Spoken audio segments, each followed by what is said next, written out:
When it comes to you and facing your own insecurities, I think it's important to remember that God's timing is perfect for you. Dang, you know what? I can't even, that's just in the video. That was my phone. Moving on. Hello, beautiful people. Welcome back to my channel. Thank you for joining me. I am super excited and a little bit nervous because in this video, I am going to be sharing with you my 5 biggest insecurities and how I've gotten over them, or I'm in the process of getting over them.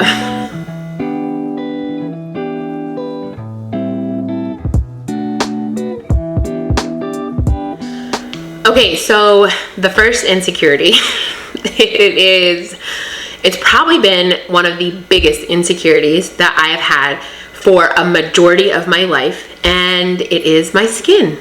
So growing up, I had eczema, pretty bad, and it was just not fun. It didn't feel good, it was not fun, it sucked. But on top of that, it was the fact that like my skin always looked different, and as a kid, you're definitely made aware of that. And it's so interesting because today, how befitting, my face is like kind of broken out and it's like very sensitive. It's very red, and it's like, of course, because I'm talking about this insecurity. So here it is. Anyway, it was also a big insecurity, and I realized so much so because I have so many scars. So not only did my skin hurt and feel uncomfortable, but then because of the eczema, I ended up having a lot of scars. I have scars almost all over my body. I mean, it's crazy. And then in addition to that, now today I mentioned that like my face and my head is broken out and I kind of have like hives. I think that's what it is. Whatever. Anyway, but also I'll get like these dark patches. A good example is like on my neck. So like, maybe you can see it with the earrings, but I'll get like these dark patches. Right now, this actually looks better. But when it's really bad, it gets really thick, and I think it looks like a lizard skin. It's really gross. And because I think that it doesn't look good, it's scarred, and it doesn't feel well, I know that other people look at me, and most people are really nice and they don't say anything, but they definitely give you that look, and it's very awkward and uncomfortable. I developed this insecurity at a very young age, and it is kind of it's in my mind. It's not necessarily the first thing that I think like, oh, people don't like me or people feel uncomfortable around me because of my skin. It's not the first thing, but I am aware that there are people that do feel uncomfortable around me because of my skin. I'm also aware that people don't like me because of my skin and how it looks. That sucks for sure. People have said some really mean things just to say them, you know, and those things, they definitely hurt. Thankfully, I've grown and matured and I don't care. But as a kid, it's crazy the things that happen to you when you're a kid and how they kind of stick with you for a long time if you don't work on yourself. We'll talk about that later. Second insecurity that I have is, let's see. It was an insecurity and now it's more of a persistent challenge. That I think I'm in the position I'm in because I need to just face this challenge. But my biggest insecurity, well, one of them, we're talking about the top 5 here, but number 2 on the list was my food allergies. So I used to be very insecure about this and very, I think I was very conscious that me having food allergies, especially growing up in the 90s and early 2000s when allergies weren't as common and as well known, I realized that by me needing to eat something different or eat something separate, it was an inconvenience for other people. And so then I took that on and saw it as I was an inconvenience to other people. And then I became very insecure about it. I have since gotten over it, and we'll go over that later on. But to this day, I notice that I really have to face this fear, this limitation that I have when it comes to going over to like new friends' houses and eating dinner with them. I have to tell myself, like, just go out and be social, because a lot of times people want to go out and eat and break bread. It's how we socialize as human beings.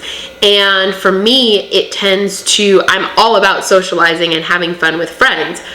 However, it tends to make me kind of pull back a little bit, because then come the questions. Oh, you're not going to have anything to eat? Oh, you just want something to drink? Why don't I get you this? Or why don't, it's okay, I can pay for it. And people genuinely are being so nice and so sweet. And I'm like, it's not because I can't afford it. It's not because I don't want to eat. It's because I cannot eat the food here. I'm not willing to risk my life. And then it becomes awkward when other people are like, well, I don't want to eat in front of you, because they're not mean, right? They're not rude. And so there's this awkward kind of shuffle. They end up eating anyway because I'm very insistent upon it, but it's really awkward and uncomfortable. And I'm used to it, but I really feel for other people. So there's that.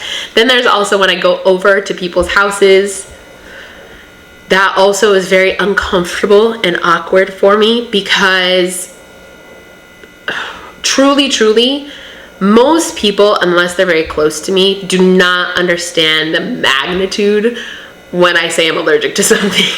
A lot of times they're like, oh no, it's okay.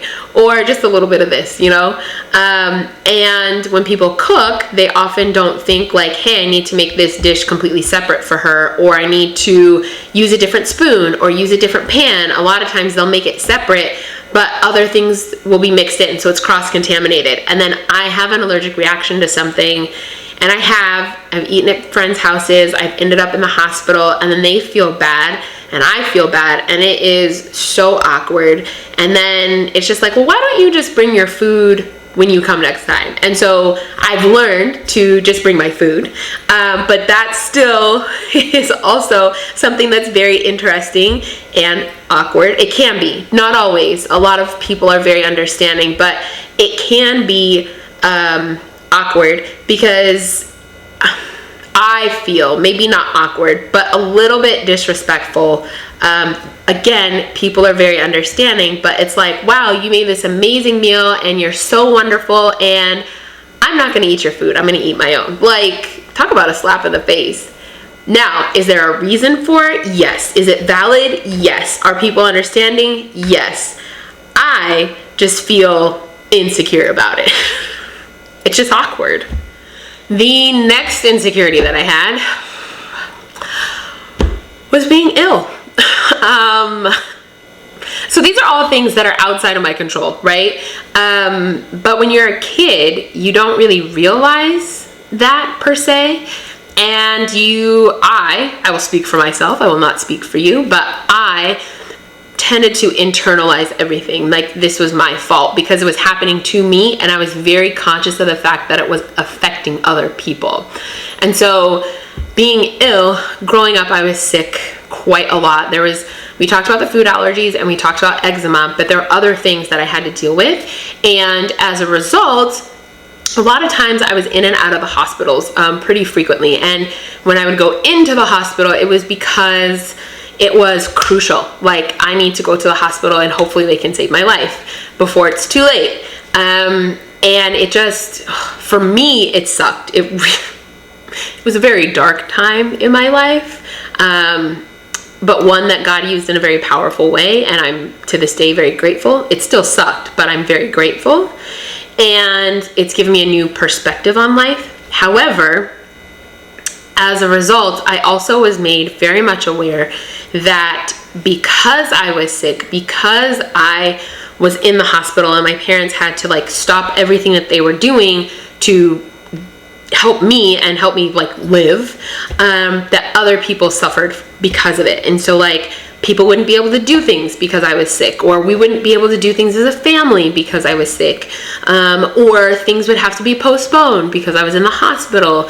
And as a result, I always felt that when we didn't get to do something growing up, it was my fault. And then as I became older, it kind of shifted, and I just, for a really long time, felt that it was better for me to kind of suffer in silence so that I did not interfere with anybody else's plans, so that I wasn't the one that was stopping people from living life and having fun and enjoying experiences. Instead, I wouldn't even tell people I was sick. I'd be like, oh, I have a work thing, or oh, I'm not able to make it, and I would just suffer in silence, which is not the way to go, because when people really love you and care about you, they want to know that you are sick so they can help you, right? And I was a mess, you guys. I used to be a serious mess. I'm a work in progress now, but I used to be a hot mess. Okay, my fourth insecurity, interestingly enough, is actually this lovely bald head. Probably interesting because I've made a ton of videos and I've taken lots of pictures with a bald head, but I still feel very insecure about it. I guess not. I'm comfortable with my bald head. I'm like, it is what it is. However, I do feel insecure when I'm like, I'm gonna try and grow it back, and it grows back in these odd patches and it looks a hot mess. That's just, you know, when you don't look your best, you're like, oof, you know, your confidence goes down. But for a while, so I've shaved my head twice, and for a while I was very insecure about my bald head. So the first time I shaved it, it was because I was under so much stress because of my job and some interesting life choices that I made. They were fun, they were good, but as a result, I had a lot of stress and my hair started falling out, which was crazy, and I just couldn't deal with it. So I was like, shave it off. And the first time, I just wore wigs. I wore a ton of wigs, that's all that I wore, and really the majority of people didn't even know that I shaved my head. And then the second time that I shaved my head, I did it because of COVID. If you haven't seen that video, I will link it like here or here, one of these, and I'll put it down in the description box so you can check that out as well. But due to COVID, I ended up shaving my head again, and that time, this time around, I just embraced it. I embraced it to its fullest and really learned to love every part of me, regardless of what was socially acceptable. That was probably one of my biggest challenges, was facing what was socially acceptable and socially the norm, and even having to deal with accepting the fact that yes, I'm beautiful on the inside, but like, I'm not beautiful on the outside. It's how I felt at the time, and I felt that way because this is what society says is beautiful, and I was not checking very many boxes. And a big one was hair, and I just was like, oh, so devastated about it. But like I said, I just really leaned in and I pushed into it and I owned it. And honestly, I think I look good with hair or without hair, and I am very proud that I can say that. I mean, I'll put a picture so you guys can see. You tell me down in the comments, let me know. But I think I look good with or without. And it took a while to get there, but we're gonna talk about how I got over that insecurity as well. Okay, the last huge insecurity that I have had and have overcome, and this one, I'll be totally transparent. Some days I'm like, it is what it is. I am all good. And other days, no bueno. So this is, I have often felt and feel insecure about where I am in life. And I feel that way because I feel like I got a late start at life. Like I didn't really start living my life until my late 20s. So just quick background so you can understand. Middle school, high school, early 20s, I was very sick, and that was just my norm. but it limited what I could do and what I could experience in life and what I was, just life. It honestly limited the number of experiences and things I could do in life. We'll sum it up there. And it limited them in a very big way. So while, most kids were going off to university, and at university they're taking advantage of internships and traveling and doing gap years, and I was like, yeah, I can't really go too far from home because I get really sick and I want to be close to a hospital with doctors that know me. Not an average thought process for someone in their early 20s. And then there was also it just sucked. I was just sick a lot.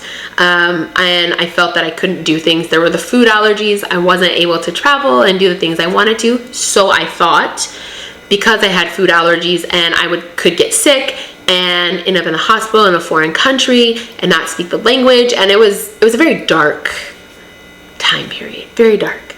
And it just sucked.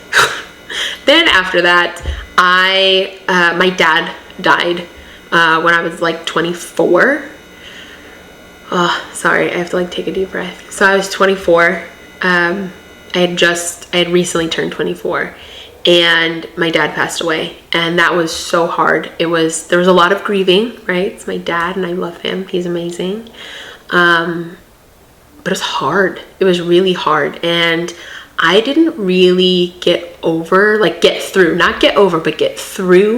the grieving process for like three and a half years. It was a long time. And by that time, I distinctly remember I was 28. I was traveling abroad, and I was doing my internship, the things I thought I couldn't do when I was younger. But I was overseas doing my internship, and I just had this okay, I can breathe. And I realized that I was done grieving. I knew I was always going to miss my dad, but I wasn't ridden with grief. And I was 28. So then I came back to the States, graduated from university, again, doing something so much later than everybody else in my peer group. So to me, I was like, well, at least I did it, and I did it to honor my dad, but I am really late.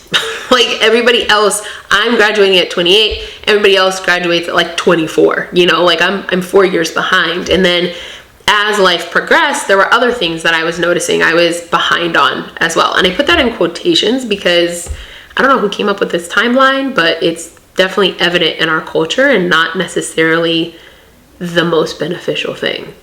But that was, it still kind of creeps up, interestingly enough, because now I'm in my mid-30s. I am currently single, and I'm not checking the boxes that society says I should have checked. What I will say is that I actually am thankful that I am where I am and that I've had the experiences I've had.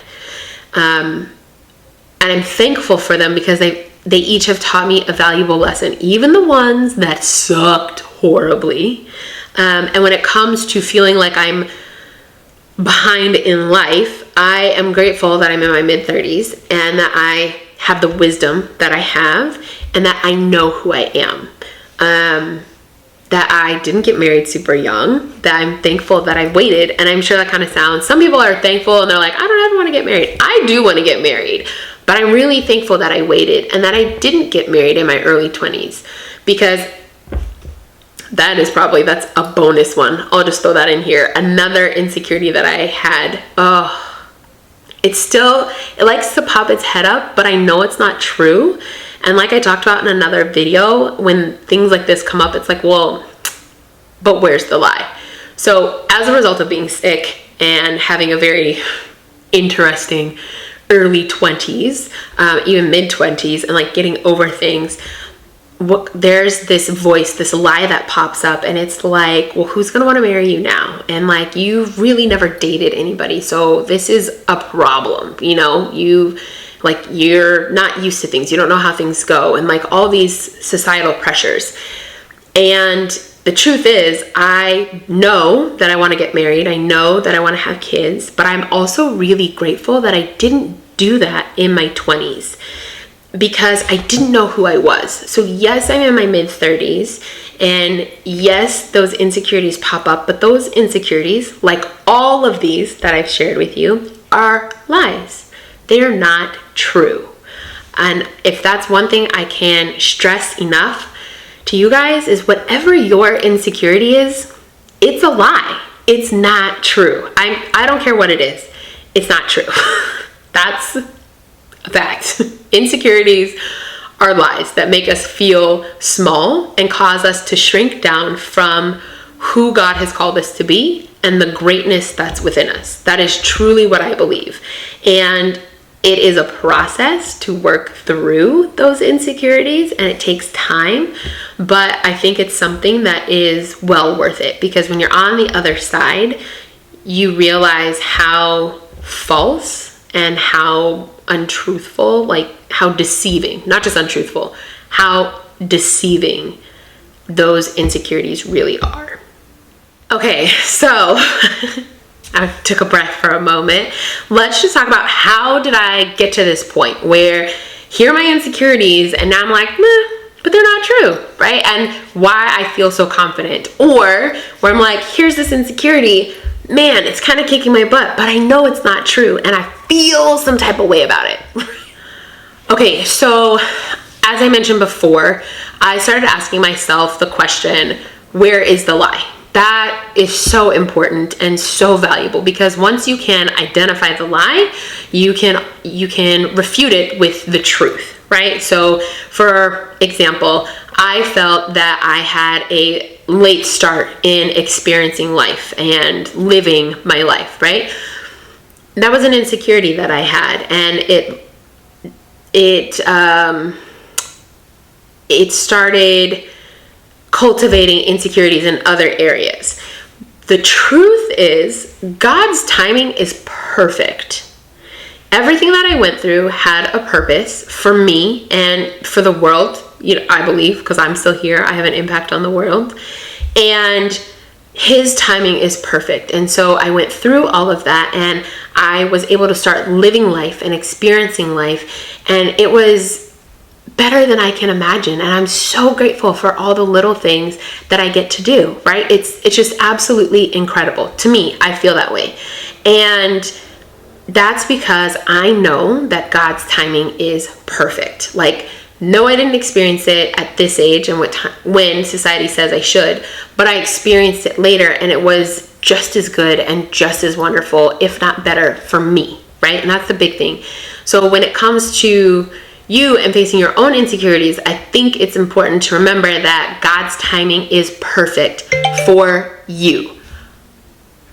Dang, you know what? I can't even, that's just in the video. That was my phone. Moving on. Okay, the next way that I overcame my insecurities was by reminding myself of how God saw me. This was so important because there's society, and I often felt I didn't match up to any of society's standards. Like, it was like, not that, not that, not that, not that. You suck at this, you suck at this, you suck at this. It was just like negative, negative, negative. Whereas when I took the time to get to know God and to really see how He sees me, oh my gosh. First off, love God. Secondly, blows my mind how He sees me. Like, I am irreplaceable. I am valued, and I offer something that this world can't live without, right? And so do you. Like, you are valuable. You are here for a reason. You have something to offer this world that no one else can. There's never going to be another you in the world. There's never going to be another person that loves the same things, that enjoys the same things, that tastes certain things the way that you taste them, and experiences them how you experience them, or sees things the same way you see them. There's not going to be another person. There might be someone who sees it similarly and someone you can connect to, but you are offering this world something that no one else can. And that to me is incredible. Not only is it incredible, but it's so valuable, right? And so for me, I took that as like, wow, God created me and I bring all of this to the table. He is in love with all of these unique characteristics and traits and the way I see things, the way I do things, like everything that makes me me. And the world tells me this is really negative and, blah, blah, blah, blah, blah. And it's like, why would I focus on this? Instead, I'm going to focus on this. And so what I did was I took the time and I started affirmations, right? We've all heard about affirmations and everything. They're amazing. But I wrote down, how does God see me? And I would repeat those things to myself day after day after day, multiple times a day, until my mindset started shifting and I really started to value myself. And when I started to value myself, I felt less awkward when I would just tell people like, actually, I'm allergic to a ton of food. I'm not going to have anything. Or I would feel more bold and braver when it took time. I would feel more bold and braver when I had to take photos. And believe it or not, I have taken a ton of photos and I've slowly gotten a lot better. Now I'm like, it is what it is, make it look pretty. And that's not how I was at first at all. But it's because of the affirmations and knowing that this is how God sees me. That's the big thing. And then also knowing that I'm valuable, right? I add value to this world. God created me specifically for this time and for this place on earth and in this world. Like, it's amazing. And the same goes for you. You are created. You have been created for this period in time, for this space, this time that we're living in, and to do the things that you're doing. And there's certain things that are on your heart, certain desires that you have, that God's put there, dreams, visions that you have that might seem huge to other people or crazy and outlandish to other people. God gave that to you so that you could birth it, so that you could make it become a reality. And I just think like, yo, how cool is that? Like, we're legit. That's all I have to say. We're legit. Okay, so the next way that I have been able to overcome my insecurities is that I acknowledge them, I accept them, and I improve off of them.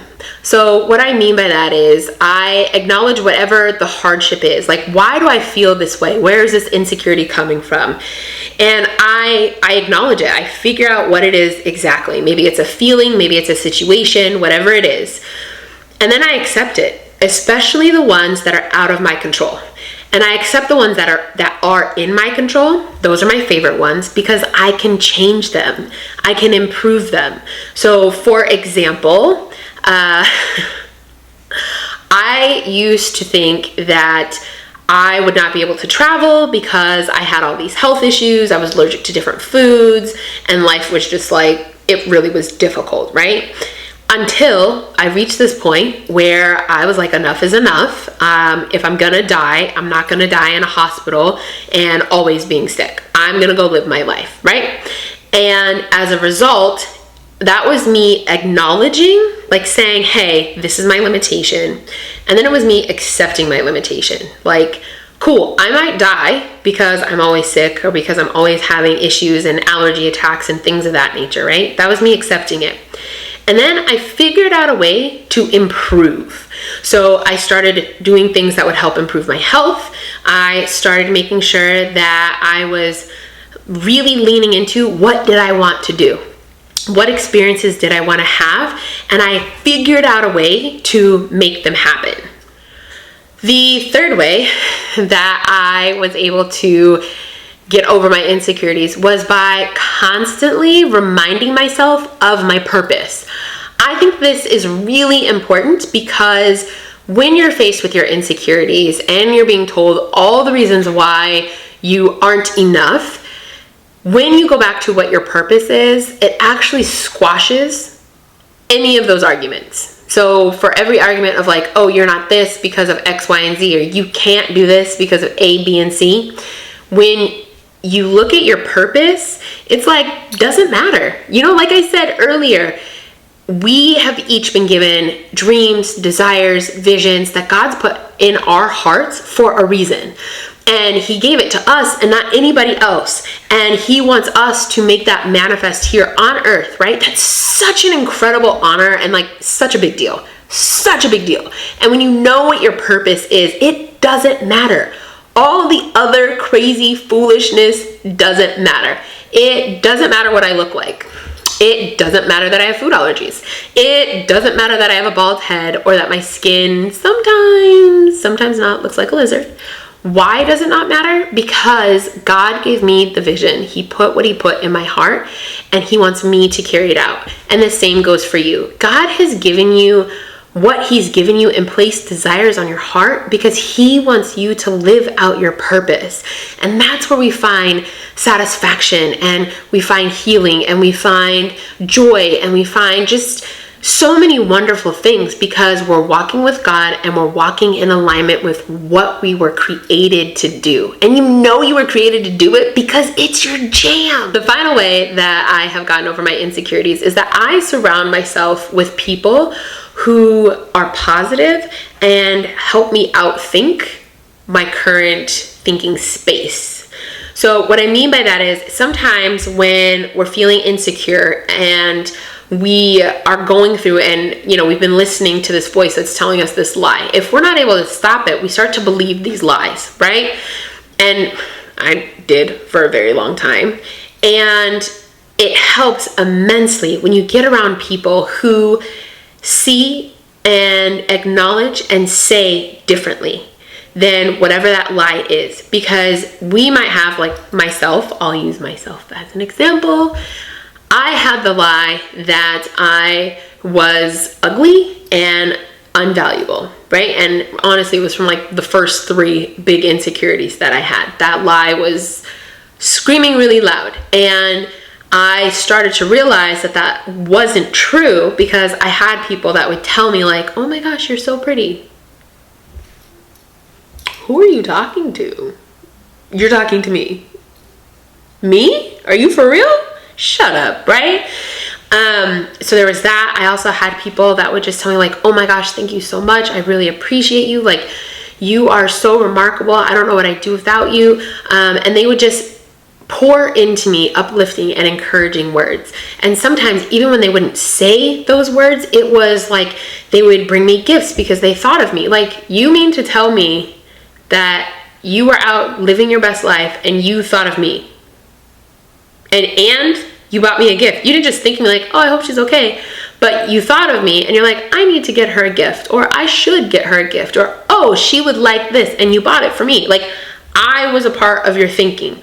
Or having people that value you. And like one time I remember, and I was just like, oh my gosh, I'm inconveniencing all of these people. And I had a friend tell me, she was like, absolutely not.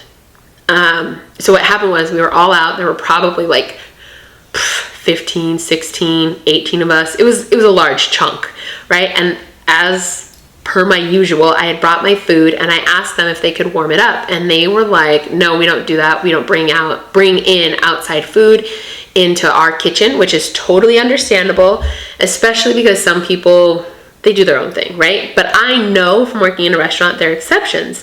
So I talked to the manager. Manager's like, no, we can't do anything about that. Sorry. It's a hard rule. We don't allow any outside food into the kitchen. And so I was like, okay, no big deal. Like, I'll just get up and I'll go find a place that has a microwave that I can use. And I was going to excuse myself quietly. And my friend was like, they're not going to warm it up for you? Are you kidding me? Oh no, we're leaving. And the whole table got up to leave. And they were like, what's wrong? What's going on? And they're like, you're not going to warm up her food. And interestingly enough, they warmed up my food because that was, a huge ticket for them, right? That was let's just say it's the small number, 15 people, not including myself, that are getting ready to get up and leave. That is a ton of revenue that's going to walk out the door because this person just didn't want to be nice and accommodate me. Like, genuinely, it was crazy. Anyway, that to me was just like, oh wow, like all of these people value me and all of these people see me different. They saw like what I saw as a limitation.